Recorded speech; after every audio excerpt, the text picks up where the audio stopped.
And Carlos Rios is our digital media expert who could not be here either because he was up late last night uploading a gigabyte video onto some server.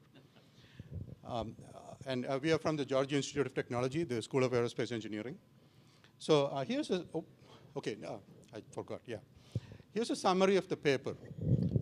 Yes, there is a huge need for electric power worldwide, and our perspective in the US and Western nations, or even Japan, may be a bit distorted because we tend to think in terms of competing with the extremely efficient grids that we have and our extremely efficient utilities. And that is not the reality in most of the world. In most of the world, the power cost that people might afford to pay may be low, but only because it is heavily subsidized by the government, which is really not a sustainable situation to expand. So we should not just limit our thinking to competing with the $10 per kilowatt hour, et cetera, et cetera. And the people who don't have any money actually pay exorbitant costs for the first few watts or watt hours that they use. Even if I take the argument, I don't have to take the argument that having the power to make a 911 call is a life and death situation which cannot be measured in money. I don't really have to make that argument because the reality is that if you look at the cost that people actually pay for the alternatives to having a nice power grid, they are truly exorbitant. So again, we should think a little bit beyond these things. What space solar power in general does allow, and the concept that we are presenting does allow, is delivering power even on a retail basis to people who don't have any other means of getting to that. Now, we have this crazy scheme that I call the space power grid. And the basic difference in the thinking there is, I say, let us not try to fight with the terrestrial energy community. We are not big enough. We cannot beat them up. They will beat us up. Or they will just ignore us, which is what has been happening. However, they have serious problems, as you just saw. And the renewable power community has very serious problems. They cannot compete with the nuclear or cannot even compete with other things. Europe is facing extreme problems with the move to go to wind energy and all these things. So they have serious problems, and maybe we can help them. So that's what we say. Forget about generating power in space for a few years. It's not going to happen anyway, not in a few years. Use those years to actually help the terrestrial renewable energy community find its legs. Everybody will love us for that. And then bring in space solar power, at which point we're not hurting anybody because there's plenty to go around. So that's, and we think that can work with the usual, as John Mankin says, anything can be shown by computer graphics. Okay.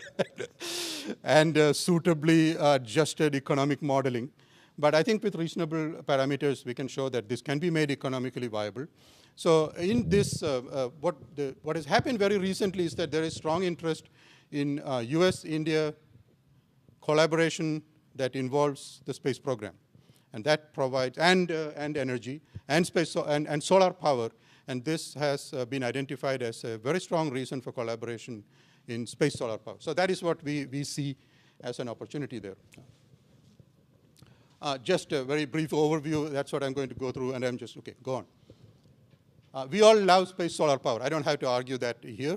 That's a picture from the cover of New Scientist magazine. Actually, my students found really where it came from. And the basic point argued is that 1 square meter in space of collector, converter, whatever, is equivalent to 43 square meters on the ground. Okay, I leave that there. And I did present these things somewhere, and somebody from Europe said, but you have to show that this is better than fusion. And fortunately, it didn't occur to me to say, and your point is, because it is fusion power, except that we don't have to deal with all the problems of fusion power. It's given to us free, just have to bring it down. I didn't think that would go over well. Okay, go on. Now I go on to my slides. Space solar power, so I think my students put in something to NASA, which was reviewed, and the only thing they liked about it was that they said, oh, this deals with the idea of space solar power, which is a really neat new concept that NASA is interested in. I'm sorry, it is not new. It is really old.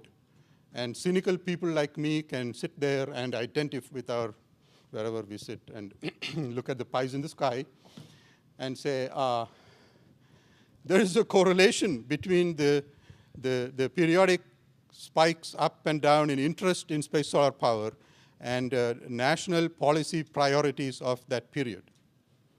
Okay? So I think if you look at Peter Glaser, you know, I found out, who was Peter Glaser? Do you know? He was vice president of Arthur D. Little Company, whose expertise is not in space, but in strategic consulting and all these things. Made a neat argument for why you needed huge number of launches of renewable space vehicles, arguing that the cost would come down hugely if the number of launches was very high. And the case was made to Congress that the space shuttle would only cost $100 a pound to low Earth orbit. All right? Because the market was there, tens of thousands of launches. Okay, I don't want to go through all those things. So most recently, there is strong interest generated by the global warming concerns that were raised mostly by the Europeans a few years ago. And India and China were under pressure to do something about it. They were not officially obliged to do anything under the Kyoto Protocol, but that was one of the sticking points. So in the new version, people would like to bring India and China on board with carbon reduction initiatives. And one of the great ways to do that was to go to solar power. And then it was, that looks like a really neat way to, and there's other reasons. The et cetera is other reasons for space collaboration, which I'm not going to get into because I do not want to be stopped at the airport when I go to India. So we will just leave it there and point out that there is a strong reason for an India-US strategic partnership that involves space and solar power. Okay, next one.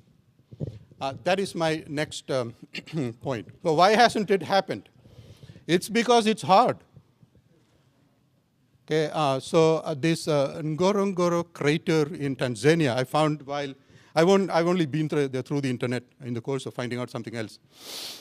It is a very large game sanctuary that is located at a high altitude. It's a volcanic crater. And I have to point out that it's very large, but its diameter is smaller than most of the ground receivers that have been proposed under geosynchronous orbit-based space solar power. The animals there have, of course, there are some very heavyweight things. I'm not showing the small ones like me that are also running around there. They can't go anywhere, okay, because it's surrounded by steep hills and pretty, whatever it is. It's not easy to get out. Now, one could think of many ways that one could get out of there, but there are always some routes evident that look easy, but you don't know what you don't know. What is beyond? Are you going to run into something very hugely difficult beyond that is going to stop you? You just don't know that. So different people proposed this, and I'm not going to shoot down anybody because I don't know. And so some people argue that launch costs will come down. Some people argue that photovoltaic efficiency can be increased greatly. Some argue that the power per unit mass that is needed in orbit can be brought up hugely. I happen to believe some of that. Of course, my suggestion is to go to millimeter wave beaming, which is not possible today. But I think that is the right approach to take. And just coincidentally, you see that that is really the lowest point and that sharp canyon up there. Okay. So go on. Here's why. The chart on the right above is log to base 10 of receiver diameter in meters. The horizontal axis is beaming distance in thousands of kilometers. So if you look at a 2,000 kilometer orbit and you use 220 gigahertz, then you are at about 1 point something on the log scale. If you use 2.45 gigahertz, you are at 3 point something. And you go to geosynchronous, you are nearly 5. That's several orders of magnitude away. Okay? If you could go to lasers, which is the green dots, you're really in good shape. So I think there is a strong case to go to lasers, but I don't think that's there yet either. So these are the issues. You can't go to millimeter wave immediately, because even if you did and you had the conversion efficiency, you can't do this from GEO, because anyway the receiver is going to be large. You can't say that, oh, when it rains, by the way, you're not going to get anything. So you have to deal with the rain problem. I do believe, but of course this is one of those unknowable obstacle routes. I do believe that the rain problem can actually be dealt with. And they can create high efficiency paths. If you are dealing not with low level signal that you're trying to see from the stars, but you're dealing with 60 megawatt beams that you're going to beam for several minutes. You might lose the first minute, but anyway, we don't want to get into that. But this is the route that I see. So I'm saying I don't think any government is going to invest several trillions of dollars in space solar power before first revenue. I know how much money the Indian government has, at least outside whatever you hear in the newspapers about Swiss bank accounts. But they don't have that. Neither does the US government, actually. And 1 trillion is not going to get to first power by GEO-based space solar power and will not lead to scale up to the terawatt levels that are needed. Let's go on. So I have developed what I call the Ngorongoro crater viability parameter from many hours spent on Fortran programs trying to make things work. Saying, what does it really take to make this thing viable at a reasonable cost? And so that's where that number 25,000 comes from. It's not magically 25,000. It's somewhere approximate. The P is the price that you can charge for space-generated power. And I'm not using 10 cents a kilowatt hour. Let's say 20 cents a kilowatt hour. Efficiency is the efficiency of conversion from the first electric power that you generate, be it DC or AC, to the beamed whatever and received on the ground. Say you can get up to 50% eventually there. The S is the specific power, the power generated per unit mass in space. So that's a technology parameter. You have to increase that as much as you can. And the C is the launch cost dollars per kilogram to low Earth orbit, where I define low Earth orbit as the place where you can do the rest using really high specific impulse, whatever. And here's where we are. I think we are not that far away in the price. The efficiency, we are far away somewhat, but I don't really know how much. The cost to low Earth orbit, we may be not that far away. And the specific power, yes, we are way down. Okay, and that's usually the problem that is identified. And the other thing that I have not shown is the ground receiver diameter. I do not believe that, at least in India, you're going to find 100-kilometer diameter anything as a receiver. I know personally the people who will go out there and sit there with the flags protesting that. Let's go on. So here's our approach.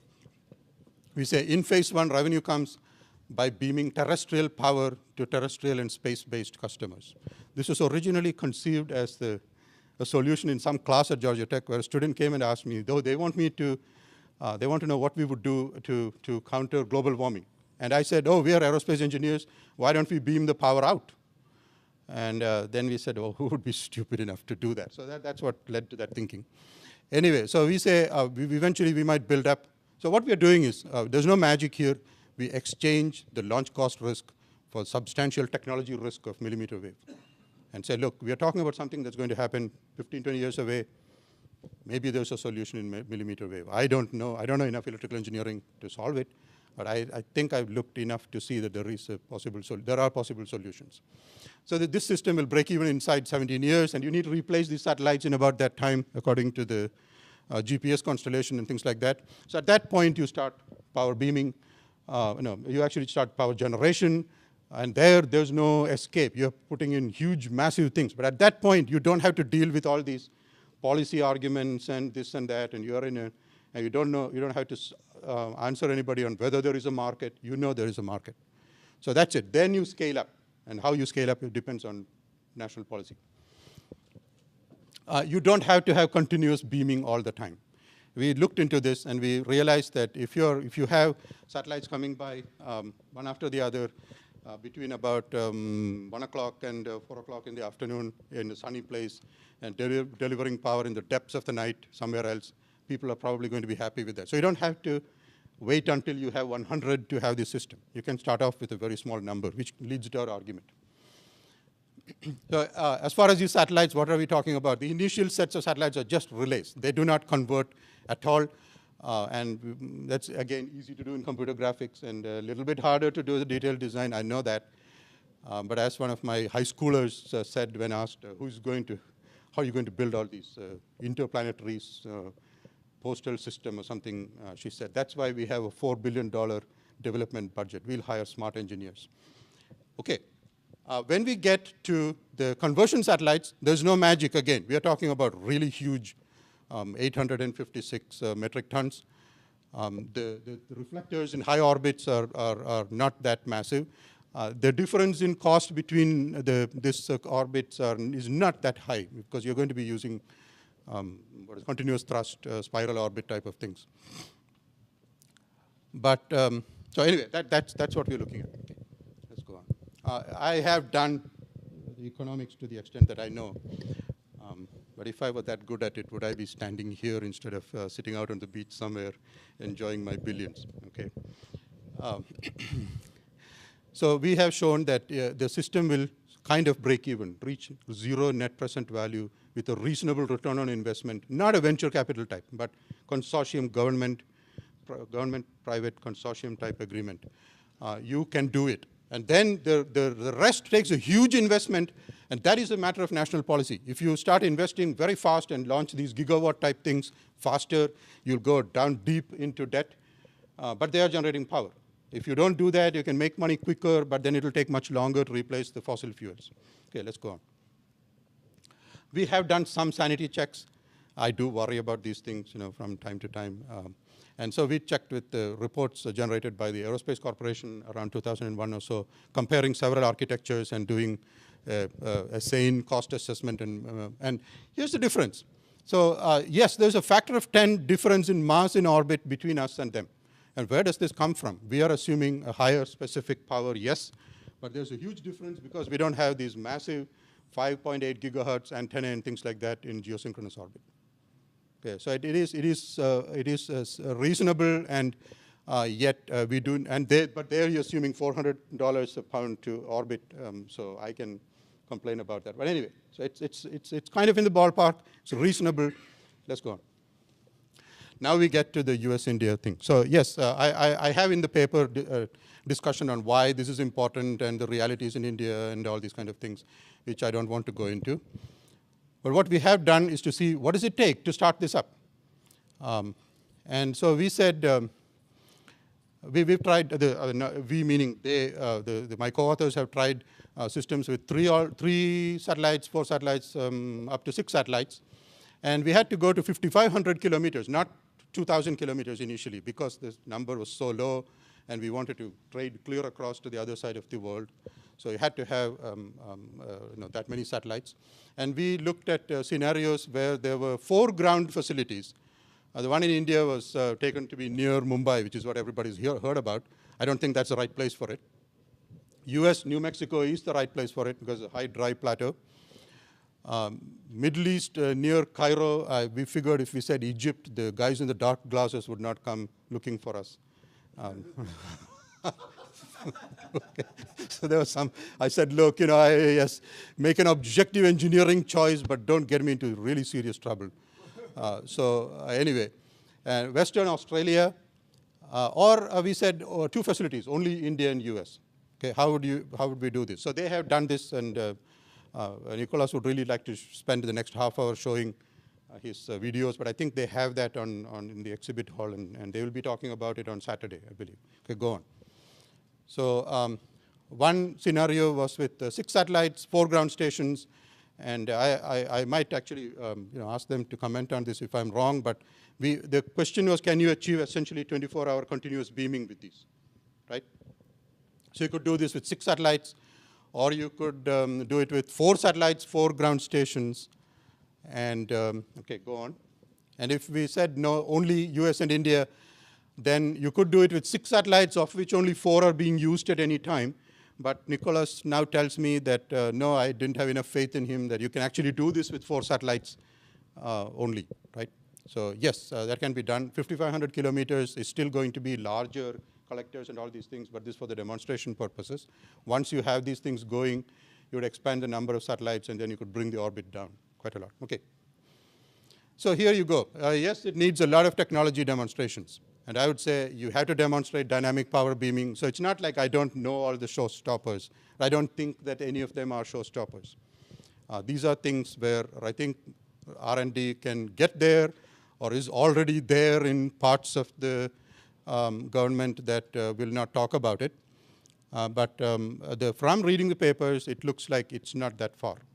There is a lot of work and investment going into automobile radar, though that's at frequencies that are guaranteed to get absorbed in a short time.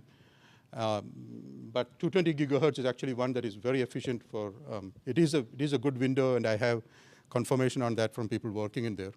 So we have gone through, if we go through these things, which will not happen in a year or maybe not even 10 years, I think then we can lead naturally to this system. Okay. So these are conclusions. Well, yes, renewed interest must be viewed with healthy skepticism, but careful analysis of the opportunities.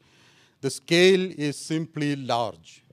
It poses immense difficulties. So I think in 1979, NASA and DOE concluded that there are no real technical difficulties with space solar power. It just takes a lot of money, and by 2050, the US government will probably do that.